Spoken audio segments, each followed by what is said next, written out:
చంద్రబాబు, ఇంకెన్ని రోజులు ప్రజల్ని మోసం చేస్తూ అబద్ధాలు చెప్పుకుంటూ బతుకుతావు? సిగ్గనిపించట్లేదా మీకు?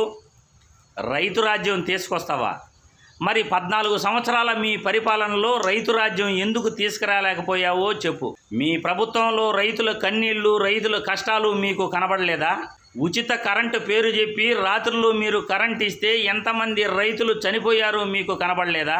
రైతులకు సబ్సిడీ రుణాలు దొరక్క ఎంతమంది రైతులు పంట నష్టంతో చనిపోయారో, ఆత్మహత్యలు చేసుకున్నారో మీకు కనబడలేదా? మీకు గుర్తు రావట్లేదా?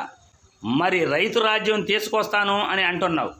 14 సంవత్సరాల మీ పరిపాలనలో ఎందుకు నువ్వు రైతు రాజ్యం తీసుకురాలేకపోయావు? ఈరోజు అమరావతిని మళ్ళీ కంటిన్యూ చేస్తాను, పోలవరం ప్రాజెక్టును పూర్తి చేస్తాను, ప్రత్యేక హోదా జగన్మోహన్ రెడ్డి ఎందుకు తీసుకురాలేదు అని అడుగుతున్నావు. ఇలా మాట్లాడడానికి మీకు సిగ్గనిపించట్లేదా బాబు?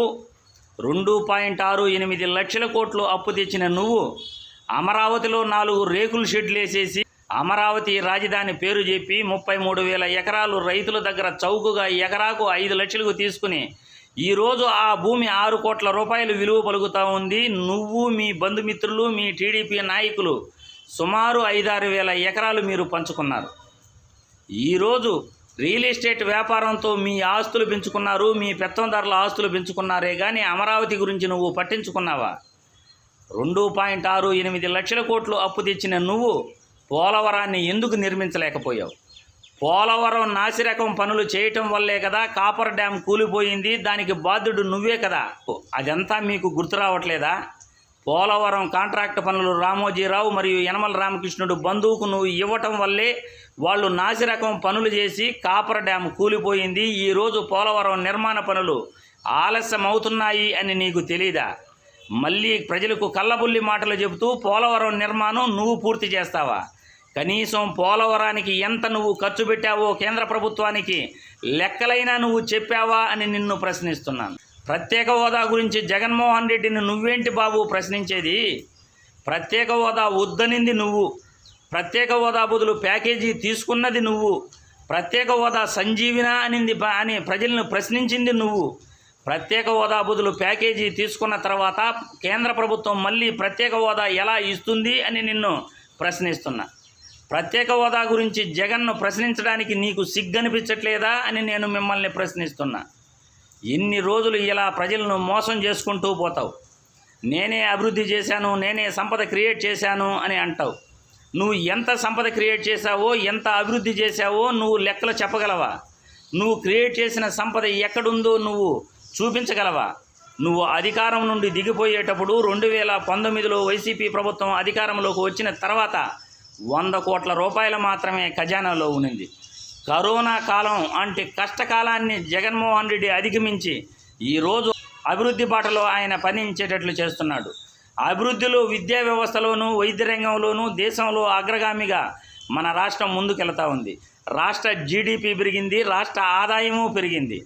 రాష్ట్రంలో నువ్వు ఎన్ని పరిశ్రమలు తెచ్చావో చెప్పగలవా? ఈరోజు జగన్మోహన్ రెడ్డి అదానీ రహేజా గ్రూపులను రాష్ట్రానికి తీసుకువచ్చి 35,000 మందికి ఉపాధి అవకాశాలు కల్పిస్తున్నాడు. రాష్ట్రంలో 4 ఓడరేవులు పూర్తయ్యాయి, 10 ఫిషింగ్ హార్బర్సు పూర్తయ్యాయి, ఫిషింగ్ ల్యాండ్ సెంటర్సు పూర్తయ్యాయి. మరి నువ్వు ఇవన్నీ గతంలో చేసావా? గతంలో మత్స్యకారులు ఎలా ఇబ్బంది పడేవారు? ఫిషింగ్ హార్బర్స్ లేక, ఫిషింగ్ ల్యాండ్ సెంటర్లు లేక గుజరాత్, పశ్చిమ బెంగాల్, మహారాష్ట్రాలకు ఉపాధి కోసం వలస వెళ్ళేవారు. ఈరోజు జగన్మోహన్ రెడ్డి పాదయాత్రలో ఇచ్చిన హామీలకు అనుగుణంగా ఈరోజు ఫిషింగ్ హార్బర్స్ నిర్మాణం పూర్తి చేశాడు, ఫిషింగ్ ల్యాండ్ సెంటర్ల నిర్మాణం పూర్తి చేశాడు. ఇక తీరం మనదే, మన మత్స్యకారులు బయటకు వెళ్ళాల్సిన అవసరం కూడా లేకుండా చేశాడు. ఈరోజు జగన్మోహన్ రెడ్డి పారిశ్రామిక అభివృద్ధి చేస్తూ, విద్యారంగంలో అభివృద్ధి చేస్తూ, విద్యారంగంలో సంస్కరణలు తీసుకువస్తూ, విద్యారంగంలో ఇంగ్లీష్ మీడియం విద్య, డిజిటల్ క్లాసులు తీసుకువచ్చి ఉచిత ట్యాబులు పంపిణీ చేస్తూ ఈరోజు దేశంలోనే విద్యా వ్యవస్థ అగ్రగామిలో మన రాష్ట్రం ఉంది అంటే దేశానికి గర్వకారణం. మరి నువ్వు విద్యా వ్యవస్థకు ఏం చేశావో నువ్వు చెప్పగలవా? పోనీ వైద్య రంగానికి నువ్వు ఏం చేశావో చెప్పగలవా? ఒక్క ప్రభుత్వ మెడికల్ కళాశాల అయినా నువ్వు తీసుకొచ్చావా? జగన్మోహన్ రెడ్డి 11 మెడికల్ కాలేజీలు ఇప్పటి వరకు తీసుకొచ్చాడు. మరో 7 మెడికల్ కాలేజీలు త్వరలో రాబోతున్నాయి. అది జగన్మోహన్ రెడ్డి యొక్క నిబద్ధత. ఒక వైద్య రంగంలోనే 53,000 ఉద్యోగాలు జగన్మోహన్ రెడ్డి భర్తీ చేశాడు.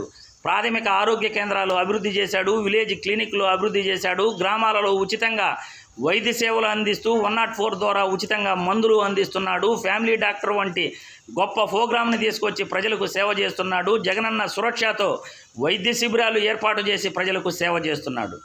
1,60,000 ఉద్యోగాలు సచివాలయ వ్యవస్థ ద్వారా జగన్మోహన్ రెడ్డి తీసుకువచ్చి ప్రతి గ్రామానికి ఒక రాజధానిని తీసుకువచ్చిన ఘనత జగన్మోహన్ రెడ్డిది.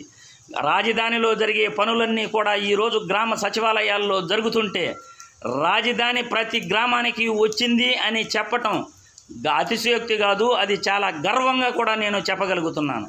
మరి నువ్వు రాష్ట్రానికి ఏం చేశావో నువ్వు చెప్పగలవా? ప్రభుత్వ రంగ సంస్థల్ని నిర్వీర్యం చేశావు. కార్పొరేట్ రంగాన్ని అభివృద్ధి చేశావు. పెత్తందారులకు ప్రభుత్వ ధనాన్ని, ప్రభుత్వ ఆస్తుల్ని పంచిపెట్టావు. నీ 14 సంవత్సరాల పరిపాలనలో ఏమీ చేయకుండా ఇప్పుడు రైతు రాజ్యం తీసుకొస్తాను, అమరావతిని కంటిన్యూ చేస్తాను, ప్రత్యేక హోదా తీసుకొస్తాను, పోలవరాన్ని కంటిన్యూ చేస్తాను అని చెప్తావా? ప్రజల్ని ఇంకా ఎన్ని సంవత్సరాలు ఇలానే మోసం చేస్తుంటావు బాబు?